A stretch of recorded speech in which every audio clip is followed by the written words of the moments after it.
Hay una noche que no aparece en ninguna entrevista. No está en ninguna de las miles de páginas que se han escrito sobre ella en 5 décadas de carrera. No está en los especiales de televisión. No está en los libros de memorias del espectáculo mexicano. No está en los archivos de las revistas de farándula que la fotografiaron cientos de veces con esa sonrisa perfectamente calibrada que aprendió a sostener como si fuera una segunda piel. Es una noche de finales de los años 80, en una habitación que no era la suya, en una ciudad que para entonces ya era la suya, aunque no hubiera nacido en ella. Y en esa habitación no hay cámaras. No hay maquilladores ni asistentes, ni el aparato completo de la fama que siempre la rodeaba como una armadura invisible. Hay una mujer.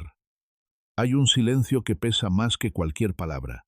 Y hay un hombre del otro lado de esa puerta que tiene más poder del que cualquier artista debería jamás tener que enfrentar sola, en la oscuridad, sin testigos y sin la posibilidad real de decir que no. Lo que se decidió esa noche, lo que se negoció en ese silencio espeso y sin documentos, lo que se acordó sin firmas y sin contratos, pero con la misma fuerza vinculante de cualquier obligación legal, tuvo consecuencias que se extendieron durante décadas.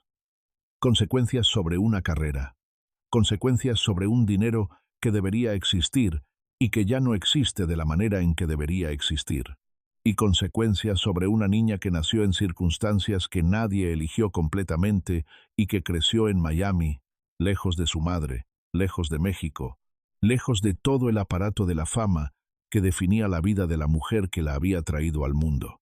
Esa imagen, esa habitación, ese silencio, ese hombre al otro lado de la puerta. Guárdalos. Vamos a regresar a ellos al final de este video, y cuando lo hagamos vas a verlos de una manera completamente diferente, con toda la información que en este momento todavía no tienes, pero que estás a punto de recibir. En este video vas a conocer exactamente 4 cosas que casi nadie se ha atrevido a contar sobre Lucía Méndez. No 4 rumores, no 4 chismes de revista de farándula, 4 verdades construidas sobre testimonios, sobre el registro público de su propia trayectoria, sobre declaraciones que ella misma ha hecho en diferentes momentos y que cobran un significado completamente diferente cuando se leen juntas y en orden.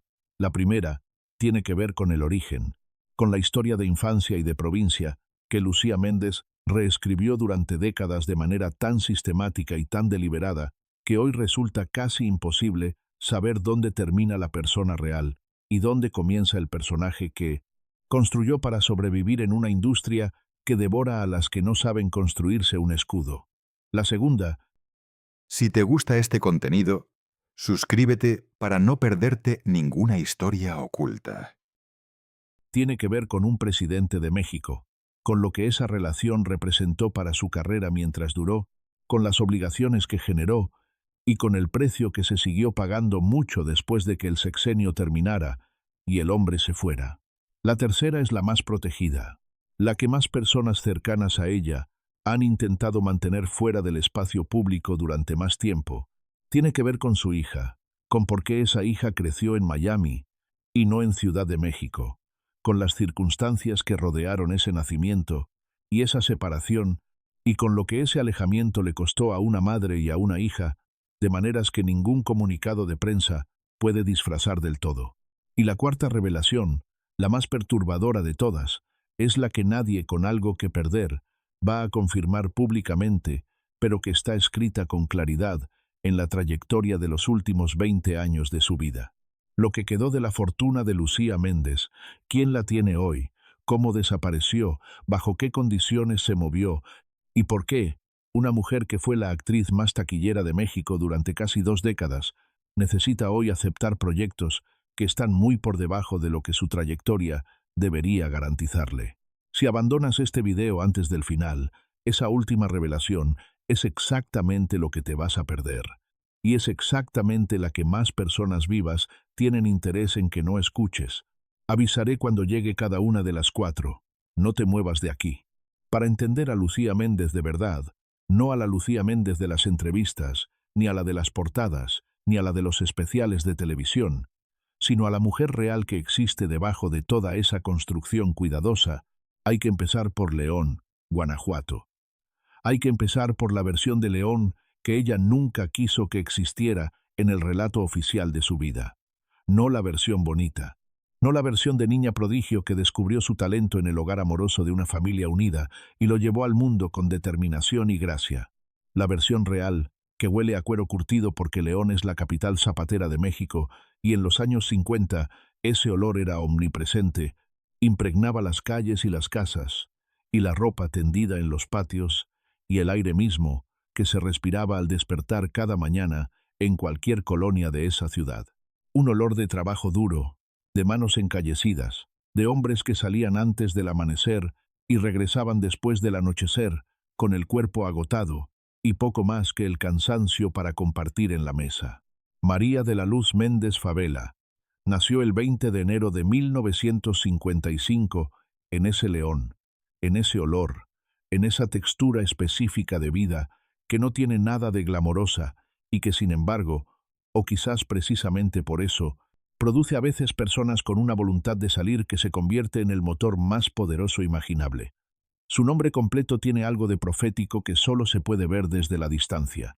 María de la Luz, la que lleva la luz, la que proyecta hacia afuera algo que ilumina a los demás, aunque por dentro la oscuridad sea una compañera más frecuente de lo que el público sospecha. Toda su vida iba a ser esa tensión entre lo que mostraba y lo que guardaba, entre la luminosidad de la imagen pública y la complejidad de la persona privada, que aprendió desde muy temprano que ciertas verdades era más seguro no contarlas. El año de su nacimiento es ya en sí mismo un dato que Lucía Méndez trató de manejar durante décadas con la imprecisión deliberada que en el mundo del espectáculo se aplica a la edad de las mujeres. En diferentes documentos, en diferentes contextos, el año varía. Ella misma lo ha dejado variar sin corregirlo demasiado enérgicamente. Porque en una industria donde la juventud de una mujer es un activo con fecha de vencimiento, el control sobre los datos que permiten calcular esa fecha es una forma menor, pero real, de poder. Pero 1955 es el año que los registros más confiables señalan, y es importante fijarlo, porque a partir de él se puede trazar con precisión el arco de una vida que tiene momentos de una aceleración extraordinaria y momentos de una detención igual de extraordinaria. La familia Méndez Favela no era rica. Tampoco era la familia en la miseria extrema que a veces aparece en las versiones más dramáticas de la historia de origen de Lucía, porque esas versiones también han sido construidas con una intención narrativa específica. Era una familia de clase trabajadora en la México de los años 50 y 60, lo que significaba exactamente lo que significa eso: dinero para comer, para vestir, para mantener la casa, pero no mucho más. Las vacaciones eran un lujo que no siempre se podía permitir. La educación era importante, pero estaba limitada por lo que la economía familiar podía sostener. Y la belleza de una hija, cuando esa hija era tan notablemente hermosa como lo era la pequeña María de la Luz, no era solo un rasgo físico, sino una posibilidad concreta, una puerta entreabierta hacia algo diferente que la madre. Con la intuición aguda que tienen las madres que han conocido de cerca la limitación, supo ver antes de que la propia niña pudiera entenderlo. El padre de Lucía Méndez es la figura más deliberadamente nebulosa de toda su historia pública, y esa nebulosa no es un accidente ni una omisión inocente. En las entrevistas tempranas de su carrera, cuando todavía no había perfeccionado completamente el arte del relato controlado, su padre aparece de manera vaga, presente, pero sin definición clara, parte de la familia, pero sin un rol específico en la narrativa del triunfo. A medida que los años pasaron y que Lucía fue construyendo con mayor precisión la imagen que quería proyectar, la figura paterna fue siendo gradualmente borrada o reducida a una referencia tan lateral que resulta imposible reconstruir quién era ese hombre y qué papel jugó en la formación de la mujer que se convertiría en leyenda. Personas que conocieron a la familia Méndez Favela en León durante aquellos años han dejado caer en conversaciones a lo largo del tiempo, siempre con la discreción que impone hablar de alguien con el poder cultural que tiene Lucía Méndez, que la relación entre padre e hija tuvo dimensiones que la actriz decidió no incluir en su historia oficial. No necesariamente porque fueran extraordinariamente dramáticas, sino porque no encajaban en el relato de la mujer que se hizo a sí misma, que no debía nada a nadie, que llegó hasta donde llegó únicamente por su propio esfuerzo y su propio talento y su propia voluntad indoblegable. Esa voluntad era real. Eso hay que decirlo con claridad, porque la historia de Lucía Méndez no es la historia de alguien que llegó a donde llegó únicamente por las relaciones que tuvo o por las circunstancias que la favorecieron. Hay un talento genuino en esa mujer. Hay una inteligencia emocional y una presencia en cámara que son cualidades innatas que ningún productor puede fabricar si no están ahí desde el principio. Pero el talento solo, en la industria del espectáculo mexicano de esa época, no era suficiente. Nunca lo fue. Y la historia de Lucía Méndez es también, inevitablemente, la historia de todo lo que tuvo que hacer, además de ser talentosa, para que ese talento llegara a donde llegó. El primer concurso de belleza fue alrededor de los 15 años. Guarda esa edad. Guarda ese dato con precisión, porque toda la lógica de la vida de Lucía Méndez va a repetir ese mismo patrón en diferentes contextos y con diferentes protagonistas. La oportunidad que llega antes de que la persona esté completamente equipada para manejar todas sus consecuencias. La puerta que se abre antes de que uno tenga claro del todo lo que hay del otro lado. La elección que se hace con la información incompleta que se tiene en ese momento y cuyos efectos se descubren mucho después, cuando ya no es posible deshacerla. Ganó ese concurso. Por supuesto que ganó. Y después de ese primer triunfo local vino otro concurso, y después otro, y la cadena de victorias fue construyendo simultáneamente dos cosas: una reputación pública que la proyectaría hacia la capital, y un sistema de creencias interno que resultaría ser al mismo tiempo su mayor fortaleza y su mayor vulnerabilidad. La convicción de que la belleza era poder, de que la imagen era un lenguaje que ella dominaba mejor que nadie, de que si seguía siendo exactamente lo que cada situación requería que fuera, si seguía calibrando con precisión qué cara poner en qué momento y qué precio estaba dispuesta a pagar y cuál no, el mundo le abriría puertas que, para otras mujeres de León, permanecerían cerradas para siempre. Esa convicción la salvó muchas veces. Esa misma convicción, en sus versiones más extremas, la destruyó en otras.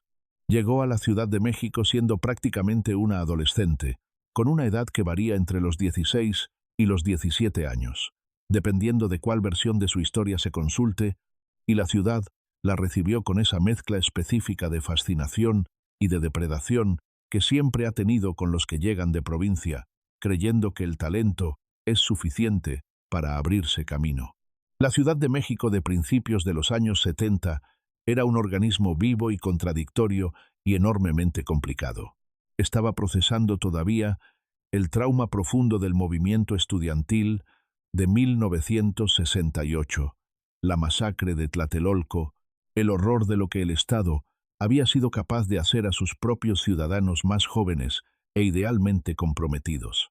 Y al mismo tiempo trataba de proyectar, hacia adentro y hacia afuera, una imagen de modernidad y de normalidad, y de un país que avanzaba con paso firme hacia un futuro próspero. En ese proyecto de imagen nacional, la cultura popular, las telenovelas, los cantantes, los rostros que millones de mexicanos reconocían y amaban en sus televisores, eran herramientas de cohesión social y de distracción política, con una eficacia que los gobiernos de la época comprendían perfectamente y administraban con una conciencia que hoy resulta casi transparente de tan obvia. Entrar a esa industria, siendo joven y hermosa y provinciana y hambrienta de éxito, no era simplemente una cuestión de audiciones y de castings y de talento que se reconoce y se premia. Era entrar a un sistema donde las reglas más importantes no estaban escritas en ningún contrato, donde todos los que llevaban tiempo adentro las conocían perfectamente y donde las decisiones sobre quién subía y quién se quedaba en el camino las tomaban hombres de mediana edad con poder absoluto sobre el acceso a las cámaras, a los micrófonos, a los millones de espectadores que esperaban del otro lado de la pantalla. Hombres que habían construido ese poder durante décadas y que no tenían ningún incentivo real para ejercerlo de manera desinteresada cuando tenían enfrente a una muchacha joven y brillante que necesitaba su ayuda y que no tenía, todavía, los recursos para negociar en términos de igualdad. Guarda este nombre: Ernesto Alonso, el señor telenovela, el hombre que durante más de 4 décadas fue el árbitro supremo, indiscutido e inapelable del melodrama mexicano en Televisa. Productor, director, actor, figura cultural de peso propio y, sobre todo, la persona que decidía quién era protagonista y quién no, quién tenía talento suficiente para el primer plano y quién debía conformarse con los papeles secundarios, quién llegaba al estrellato y quién se quedaba en el camino. Ernesto Alonso fue el primer gran poder de la industria con el que Lucía Méndez tuvo que aprender a navegar, a negociar, a encontrar el equilibrio entre lo que él necesitaba de ella y lo que ella necesitaba de él. Lo necesitarás para entender lo que viene después. Guárdalo. Los primeros años en la capital fueron de escalada lenta y de aprendizaje acelerado en todos los frentes simultáneamente. Pequeños papeles en telenovelas, apariciones en programas de variedades, contratos de publicidad menores. El trabajo de construir presencia en una industria que ya tenía sus figuras establecidas y que no hacía espacio fácilmente para las que llegaban de fuera. Y al mismo tiempo, el aprendizaje paralelo, el que nadie enseña formalmente, pero que la industria transmite con una eficiencia que es casi admirable, el aprendizaje de qué decir y qué no decir, de cómo moverse en una habitación donde hay productores, de qué sonrisa usar con quién, de qué petición resistir y cuál era mejor no resistir, de qué precio estaba dispuesta a pagar y en qué condiciones. Ese aprendizaje no se completó en un día ni en un mes. Se fue sedimentando con cada experiencia, con cada negociación exitosa y con cada negociación que salió mal, con cada puerta que se abrió y con cada puerta que se cerró, hasta que Lucía Méndez desarrolló una intuición para el poder y para sus mecanismos, que sería a la vez su herramienta más eficaz y la fuente de sus mayores errores de cálculo. Su primera telenovela protagónica llegó a principios de los años 70, y con ella llegó el primer contacto real con lo que significa la fama en su versión mexicana.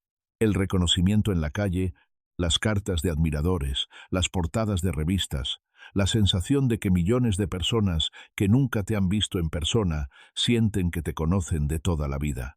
El público mexicano tenía con las telenovelas de esa época una relación que va más allá de lo que hoy llamaríamos entretenimiento. Eran rituales colectivos, eran el espejo donde una sociedad en proceso de urbanización acelerada, donde millones de personas habían dejado sus pueblos y sus ciudades pequeñas para instalarse en una megalópolis que no les resultaba completamente propia, procesaban sus propias historias de amor y de traición y de lucha y de esperanza.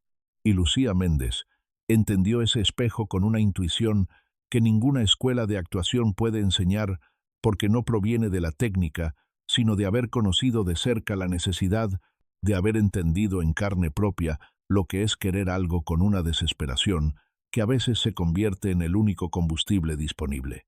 1975.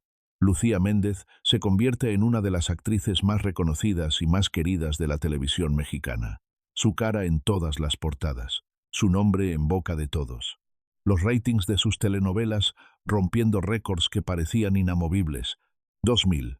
Lucía Méndez, haciendo apariciones especiales en producciones que están muy por debajo de su nivel histórico, aceptando proyectos que en su momento de gloria habría rechazado, sin pensarlo 2 veces. 25 años de una distancia que nadie que la vio en el pico de su fama hubiera podido prever. Algo pasó en el medio, algo grande, algo complejo, algo que tiene múltiples nombres y múltiples responsables y múltiples silencios que han sido cuidadosamente mantenidos durante décadas. El ascenso de Lucía Méndez durante los años 70 y la primera mitad de los 80 fue espectacular en el sentido más literal de la palabra. Sus telenovelas no eran solo éxitos de audiencia, eran fenómenos culturales que trascendían la televisión y se convertían en conversación nacional, en punto de referencia colectivo, en el tipo de experiencia compartida que hoy resulta casi imposible de replicar en un ecosistema mediático fragmentado en miles de plataformas simultáneas. 30. 40 millones de personas siguiendo el mismo melodrama en el mismo horario, llorando con los mismos personajes, odiando a los mismos villanos, esperando con una impaciencia real y física el siguiente capítulo. Lucía Méndez era el centro de ese fenómeno de una manera que iba más allá de la actuación. Era un símbolo, la representación de algo que el público mexicano necesitaba ver en pantalla. La mujer hermosa y valiente y sufrida que al final, después de todo lo que le habían hecho, triunfaba, que no se rendía, que llegaba al amor y al reconocimiento que merecía a pesar de los obstáculos que el destino y los malvados habían puesto en su camino.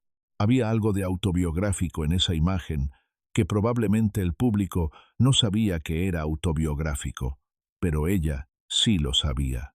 Incluso en ese periodo de gloria, si se miran con atención los detalles, si se leen las entrevistas de esa época con los ojos de alguien que conoce lo que vino después, hay señales que en su momento parecían insignificantes y que desde la distancia del tiempo resultan enormemente reveladoras. Periodos donde los proyectos se demoraban o se interrumpían de maneras que no correspondían con el nivel de demanda que supuestamente tenía. Relaciones personales que comenzaban y terminaban sin demasiada explicación pública. Una proximidad creciente y llamativamente sostenida con el mundo de la política mexicana, con personas que no tenían nada que ver con la producción televisiva, pero que aparecían en las periferias de su vida pública, con una frecuencia que en ese momento nadie analizó demasiado, porque en el México de esa época, la presencia del poder político en todos los espacios de la vida cultural era tan normal que resultaba invisible.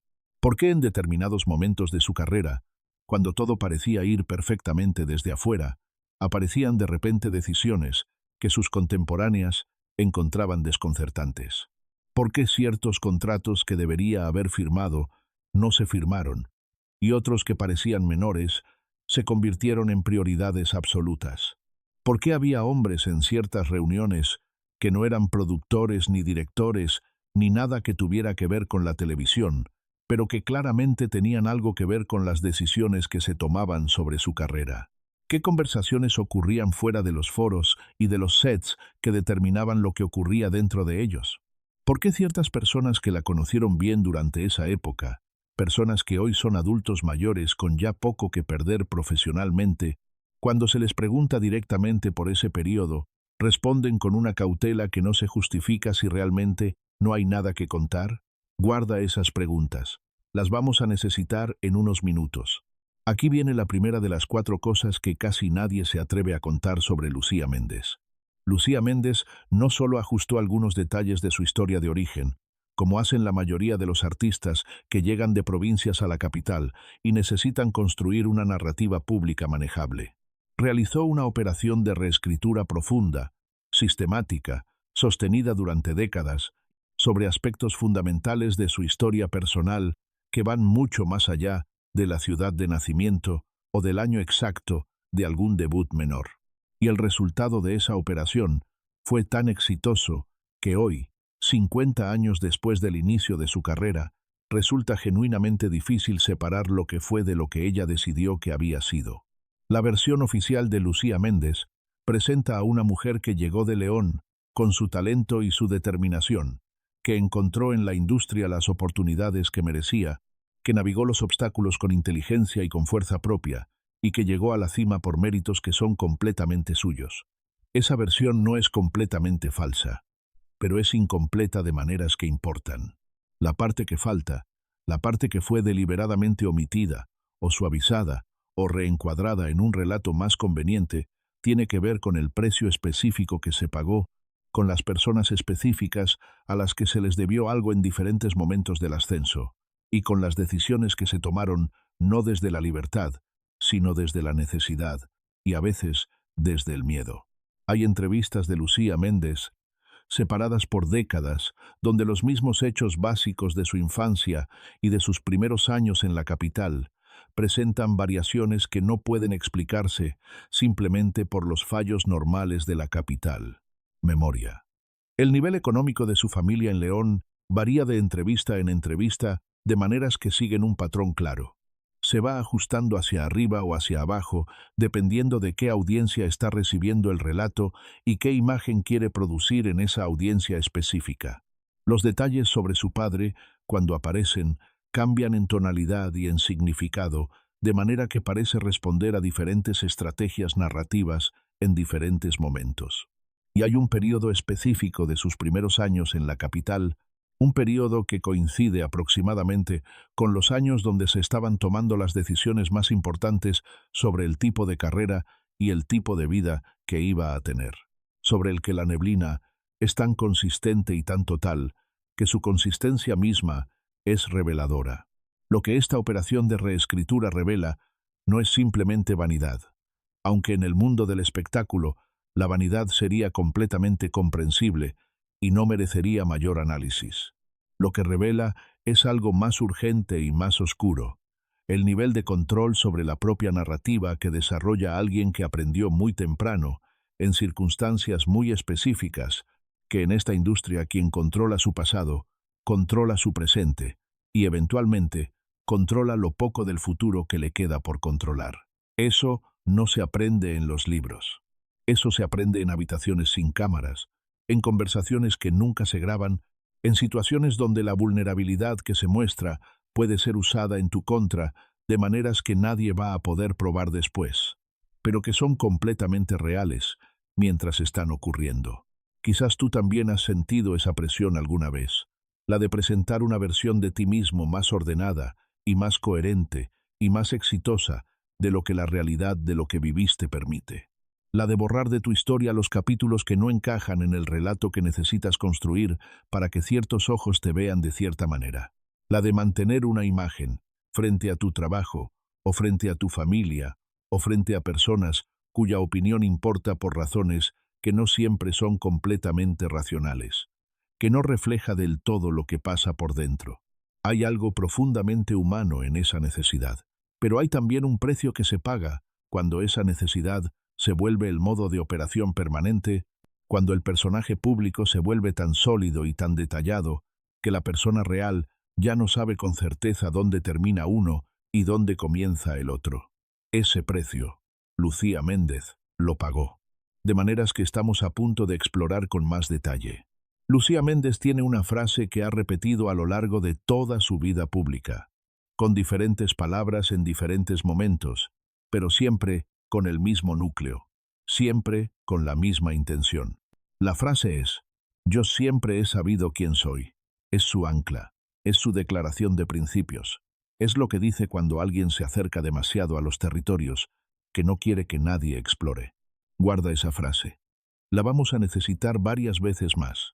Y cada vez que regresemos a ella, va a sonar de una manera un poco diferente, un poco más oscura, un poco más honesta de lo que suena la primera vez que la escuchas. Los años 80 comenzaron para Lucía Méndez como el inicio del capítulo más brillante de su historia, y en muchos sentidos lo fueron.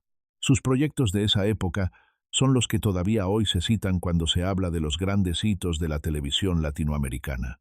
Sus canciones se escuchaban no solo en México, sino en toda la región. Su imagen se había convertido en un producto de exportación cultural con un reconocimiento que muy pocos artistas mexicanos de cualquier época han logrado igualar. Era, en el sentido más completo y más exigente de la palabra, una estrella internacional, y las estrellas internacionales en el México de los años 80 no vivían en un universo separado del poder político, vivían exactamente dentro de él, en una relación de interdependencia que era tan antigua como el sistema político mismo, y que en ese período particular alcanzó algunas de sus expresiones más intensas e inequívocas. 1982. Miguel de la Madrid gana las elecciones presidenciales y asume el poder en uno de los momentos más difíciles de la historia económica reciente de México. El peso se ha devaluado de manera brutal. El petróleo, que había sido la apuesta estratégica del sexenio de López Portillo, ha colapsado en los mercados internacionales. El país está en una situación de emergencia económica real, con una deuda externa que se ha vuelto impagable y una clase media que ve cómo sus ahorros se evaporan en tiempo real. En ese contexto de crisis, La industria del entretenimiento sigue funcionando con una intensidad casi febril, como si la necesidad colectiva de escapar hacia la ficción fuera la única respuesta posible ante una realidad que nadie, ni los gobernantes ni los ciudadanos, sabe completamente cómo manejar. Y Lucía Méndez está en la cima exactamente en ese momento. Su nombre, su cara, su presencia son parte del paisaje mental de millones de mexicanos que en ese periodo difícil encienden el televisor buscando algo que les permita no pensar, aunque sea por una hora, en el tipo de cambio, y en los precios, y en el futuro, que se vuelve cada día más incierto. Es en ese contexto donde el nombre de Lucía Méndez comienza a aparecer, en los círculos donde estas cosas se hablan, pero raramente se escriben, en relación con el nuevo presidente. Aquí viene la segunda revelación. Esta es la que más personas que todavía están vivas tienen interés activo en mantener enterrada. Lo que múltiples fuentes que estuvieron cerca del mundo del espectáculo y del mundo político mexicano durante ese periodo han señalado de manera consistente a lo largo de los años, siempre en el terreno del testimonio no formalizado, siempre con la cautela que impone hablar de personas con poder real y sostenido, es que entre Lucía Méndez y Miguel de la Madrid existió durante el sexenio 1982 hasta 1988, una relación que iba considerablemente más allá de lo que podría describirse en términos neutrales como un conocimiento casual o una simpatía pública entre un gobernante y una figura popular de la cultura. Los presidentes mexicanos de esa época tenían una relación sistemática con el mundo del espectáculo que respondía a una lógica política clara. Las figuras del entretenimiento masivo eran herramientas de gestión de la imagen pública, de cohesión social, de producción del consenso en una sociedad que estaba bajo presiones económicas y políticas crecientes. Tener a las estrellas cercanas, o más precisamente tener a ciertas estrellas en una posición de gratitud o de dependencia o de obligación silenciosa, era parte de la administración del poder, en un sistema donde los límites entre lo público y lo privado eran exactamente tan permeables como el presidente de turno decidía que debían ser, sin que ninguna institución independiente tuviera la autoridad real de cuestionarlo. Estos son señalamientos que han circulado de manera persistente durante décadas y que provienen de fuentes suficientemente diversas y suficientemente consistentes en sus elementos centrales como para no poder descartarse como simple invención o como rumor sin base. No son condenas legales, no son confesiones. Lucía Méndez nunca ha confirmado la naturaleza específica de esa relación más allá de lo que es absolutamente imposible negar, que conoció al presidente, que estuvo presente en eventos y en espacios donde él estaba, que durante esos años su carrera tuvo un nivel de protección y de facilidades que no todas sus contemporáneas, con trayectorias comparables, recibieron. Pero las preguntas permanecen con una consistencia que sola ya dice algo importante. Y lo que sí puede rastrearse con claridad en el registro público de su trayectoria es que cuando la presidencia de la Madrid terminó en 1988 y llegó Salinas de Gortari con su propio mapa de preferencias y de favoritas y de personas consideradas útiles o prescindibles, algo en la trayectoria de Lucía Méndez comenzó a cambiar de maneras que ella misma ha reconocido en diferentes momentos, sin terminar nunca de explicar completamente. Las relaciones con el poder en el México de esa época no eran relaciones de iguales. Nunca lo son, pero en ese contexto específico lo eran de una manera particularmente asimétrica y particularmente costosa para la parte que tenía menos poder. Una artista, por más famosa que fuera, por más audiencias que convocara, por más portadas que protagonizara, seguía siendo alguien que necesitaba de la industria para existir como artista. Y la industria, en el México del Partido Único, estaba entretejida con el poder político de maneras que hacían imposible separar completamente las decisiones artísticas de las decisiones políticas.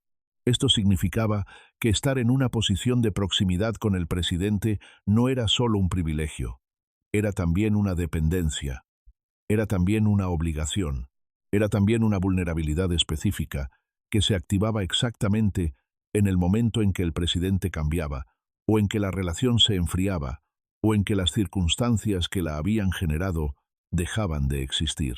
¿Qué compromisos concretos, explícitos o tácitos, se adquieren cuando se está en esa posición de proximidad con el poder más alto del país?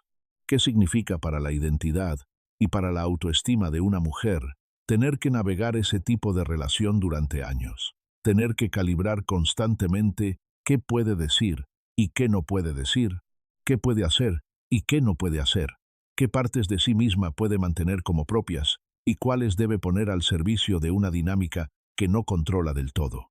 ¿Cuántas de las decisiones artísticas de Lucía Méndez durante esos años que el público veía como elecciones libres de una artista en la cima eran en realidad condiciones que alguien más imponía desde un lugar de poder que ella no tenía?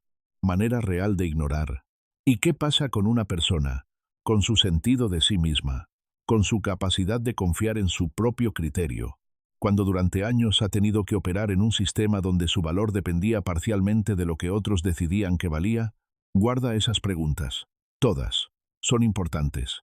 Pero lo peor aún no había comenzado. Lo más oscuro de toda esta historia no es la relación con el poder político, aunque esa relación fue oscura de maneras que hemos apenas empezado a explorar. Lo más oscuro es lo que esa relación, y quizás otras de naturaleza similar en diferentes momentos de su vida, dejó como consecuencia en el territorio más íntimo y más irreversible de la existencia de Lucía Méndez. El territorio de la maternidad. El territorio de una hija.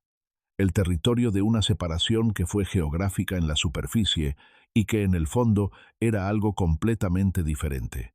Aquí viene la tercera revelación, la más humanamente devastadora de las cuatro. La que no tiene que ver con contratos, ni con poder político, ni con dinero, ni con carreras. La que tiene que ver con una niña que nació y con una madre que no pudo estar donde debía estar de la manera en que debía estar, y con el precio que eso tiene. Con el precio que eso siempre tiene, sin importar las razones, sin importar las circunstancias, sin importar qué tan comprensibles sean las explicaciones. Lucía Méndez tiene una hija. Su nombre es Lucía Sherat Méndez. Nació en una época que coincide con los años más complejos y más densos de la vida privada de su madre, en un período donde las circunstancias profesionales y personales de Lucía se habían vuelto tan entrelazadas e interdependientes que ya era casi imposible tomar una decisión en un área sin que afectara automáticamente a la otra. El padre es Patricio Sherat, un hombre de negocios cuya relación con Lucía fue uno de los capítulos más deliberada y consistentemente oscurecidos de toda su historia personal. No porque el oscurecimiento de ese capítulo específico tenga en sí mismo una explicación sencilla, sino porque ese capítulo está conectado con otros capítulos que Lucía tampoco ha querido iluminar del todo, y los oscurecimientos se refuerzan mutuamente de una manera que hace que tirar de cualquiera de los hilos lleve inevitablemente a los demás. La niña creció en Miami, no en Ciudad de México, donde estaba su madre, no en León, donde estaban las raíces de la familia. En Miami, una ciudad que para una mujer mexicana de esa época y de esa posición representaba algo muy específico en el imaginario de las posibilidades: distancia manejable, protección de la exposición mediática mexicana, la posibilidad de una vida paralela que no tuviera que estar constantemente negociando su existencia con el aparato de la fama que en México era omnipresente e invasivo. Las razones que Lucía Méndez ha dado públicamente para explicar por qué su hija creció en Miami y no a su lado son razones que suenan razonables en la superficie.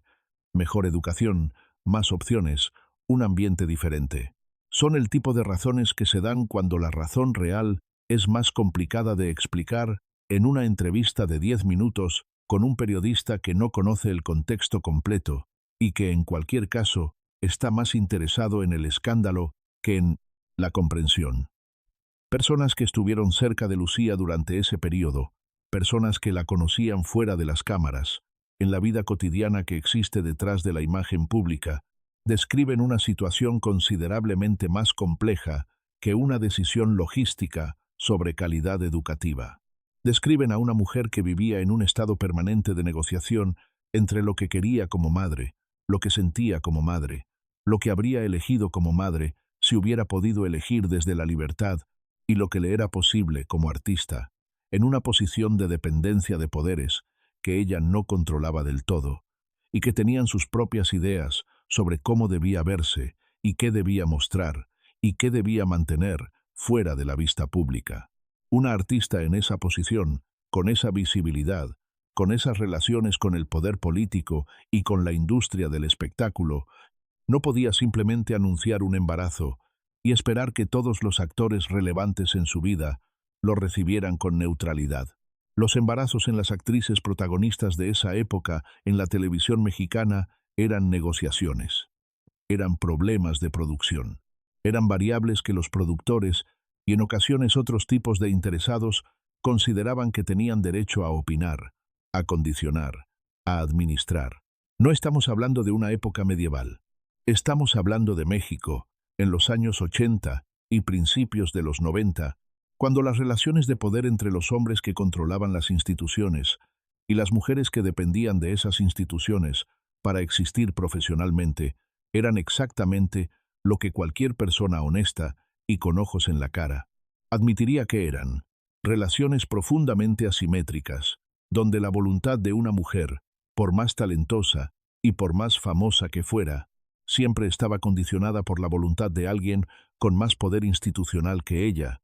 Que Lucía Sherratt creciera en Miami no fue solo una decisión sobre educación, fue el resultado de una serie de circunstancias que incluyeron consideraciones sobre protección, sí, pero también consideraciones sobre conveniencia de personas que no eran la madre ni la hija, también las consecuencias inevitables de una vida construida sobre la imagen pública y los acuerdos tácitos con el poder, también el tipo de solución de compromiso que se adopta cuando todas las opciones disponibles son imperfectas, y cuando el tiempo para decidir se acaba antes de que se pueda encontrar la opción verdaderamente buena. Lo que eso significó para una niña que crecía en Miami mientras su madre era la reina del melodrama mexicano es algo que solo esa niña, hoy mujer adulta, puede conocer completamente. Pero hay algunas cosas que no requieren ser explicitadas para ser entendidas. Una niña que sabe que su madre es famosa, que millones de personas la conocen y la aman y la consideran parte de sus vidas, pero que esa misma madre no está en casa cuando la niña regresa de la escuela, que no está para las noches de fiebre, ni para las primeras decepciones, ni para los momentos pequeños y no fotografiables, que son los que en realidad construyen la relación entre una madre y una hija, que está, en cambio, en un foro de Televisa siendo amada por extraños mientras la hija aprende, de la única manera que le queda disponible, a crecer con la ausencia como condición estructural de su vida cotidiana.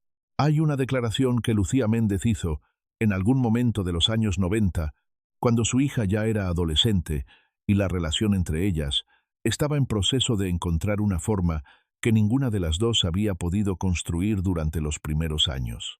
Dijo, con palabras que varían según la fuente, pero cuyo núcleo se repite con una consistencia que habla de una verdad que no puede mantenerse completamente encubierta, que había sido una madre que había tenido que elegir de maneras que ninguna madre debería tener que elegir esa frase específica, con esa formulación específica, no es la frase de alguien que tomó una decisión logística cómoda sobre educación internacional. Es la frase de alguien que eligió bajo condiciones que no eran completamente libres, en circunstancias que la excedían, con presiones que venían de fuera y que eran lo suficientemente reales y lo suficientemente concretas como para doblar incluso la voluntad más fuerte que hubiera en ella. La relación entre Lucía y su hija fue encontrando su forma con el tiempo, con el trabajo de ambas, con la paciencia que requiere reparar algo que se rompió antes de que hubiera palabras suficientemente precisas para nombrar exactamente qué se había roto y por qué. Lucía Sherratt es hoy una mujer adulta con su propia vida, y la relación que tiene con su madre es la que dos personas decidieron construir sobre los cimientos de una historia compartida que no empezó de la mejor manera posible. Eso no es poca cosa. En realidad es algo notable. Pero el peso de esos primeros años de distancia, de esa infancia en Miami mientras la madre era adorada por millones en México, de ese crecimiento con la ausencia como constante, no se borra. No porque no haya voluntad de borrarlo, sino porque algunas cosas simplemente se metabolizan y se vuelven parte de uno, y la única opción disponible es aprender a vivir con ellas de la manera más honesta posible. Tal vez tú también sabes lo que es no haber estado donde debías estar para alguien que te necesitaba. No necesariamente de la manera de Lucía Méndez, no necesariamente con esas dimensiones o esas circunstancias específicas, pero sí de la manera en que todos los seres humanos que han tenido que elegir entre lo que querían y lo que podían, entre lo que amaban y lo que las circunstancias permitían, entre la persona que habrían sido si las condiciones hubieran sido otras y la persona que terminaron siendo en las condiciones reales que tuvieron, conocen ese peso específico, el peso de lo que no se dijo a tiempo, de lo que no se hizo cuando todavía era posible hacerlo, de la persona que esperó y que aprendió a esperar porque era lo único que tenía disponible. Ese peso no se resuelve, se transforma. Y lo que queda después de que se transforma es parte de uno para siempre. Lucía Méndez lo sabe de la manera más íntima e irreversible que existe. 1988. El sexenio de la Madrid termina. Llega Salinas. Los equilibrios se redistribuyen. Las protecciones se reasignan. Las estrellas del período anterior descubren que el nuevo poder tiene sus propias preferencias. 1994. Última gran telenovela protagónica de Lucía Méndez, con el impacto masivo que había definido su carrera durante 2 décadas. 2005. Reality de convivencia. 11 años del último proyecto mayor al primero de los proyectos menores. Y desde entonces, un descenso sostenido que tiene la lógica implacable de algo que no es solo el paso del tiempo, sino el resultado de decisiones y de circunstancias específicas cuyas consecuencias no han terminado de desplegarse todavía. Y entonces llegó lo que nadie que la quería hubiera deseado que llegara. Aquí viene la cuarta revelación, la última, la más perturbadora, la que nadie con algo que perder va a confirmar en cámara ni en ningún formato que quede registrado. Lucía Méndez fue, durante el periodo comprendido entre aproximadamente 1975 y 1994, una de las figuras del entretenimiento latinoamericano con mayor capacidad de generar ingresos de manera sostenida. Telenovelas de producción masiva con presencia internacional, discografía activa con ventas significativas en múltiples mercados, contratos de publicidad con marcas nacionales e internacionales, presentaciones en vivo en México y en toda América Latina y en España, giras, eventos, una presencia mediática tan constante y tan intensa que su nombre era en sí mismo un activo comercial con un valor que las marcas estaban dispuestas a pagar. El nivel de ingresos que esa actividad sostenida durante casi 2 décadas debería haber generado, si hubiera sido administrada con independencia real y con asesoría financiera genuinamente orientada a proteger sus intereses, habría sido la base de una seguridad económica permanente. Una vejez donde la elección de proyectos pudiera hacerse desde el deseo y no desde la necesidad. La posibilidad de decir que no cuando la propuesta no merece el sí, que es el lujo más real y más concreto que el dinero puede comprar en la industria del espectáculo. La pregunta que te dejo en los comentarios, la única que realmente importa después de todo lo que acabas de escuchar, es esta. Una mujer que pagó todos esos precios, que navegó todas esas oscuridades, que sobrevivió a todo lo que le sobrevivió, ¿merece admiración o merece lástima? ¿O merece las dos cosas simultáneamente con la misma intensidad? Y cambia tu respuesta a saber que ella, con toda probabilidad, no quiere ninguna de las dos, que lo único que ha querido siempre, y que ha dicho siempre, con las palabras más simples que tuvo disponibles, es simplemente que la dejen ser quien siempre supo que era. En el próximo video, vamos a hablar de otra figura del espectáculo latinoamericano, que construyó durante décadas una imagen impecable, una imagen de fuerza y de elegancia y de éxito, que el público amó y admiró, y consideró un modelo de lo que era posible. Y vamos a descubrir lo que esa imagen estaba cubriendo. Una historia donde la traición más grande y más duradera y más devastadora no vino de la industria ni del poder político, ni de los enemigos que uno construye cuando llega a cierto nivel. Vino de adentro de la casa, de alguien que dormía en la misma cama, que conocía todos los secretos, que sabía exactamente dónde estaban todas las grietas y que un día decidió usarlas. Eso viene pronto y va a ser imposible de olvidar.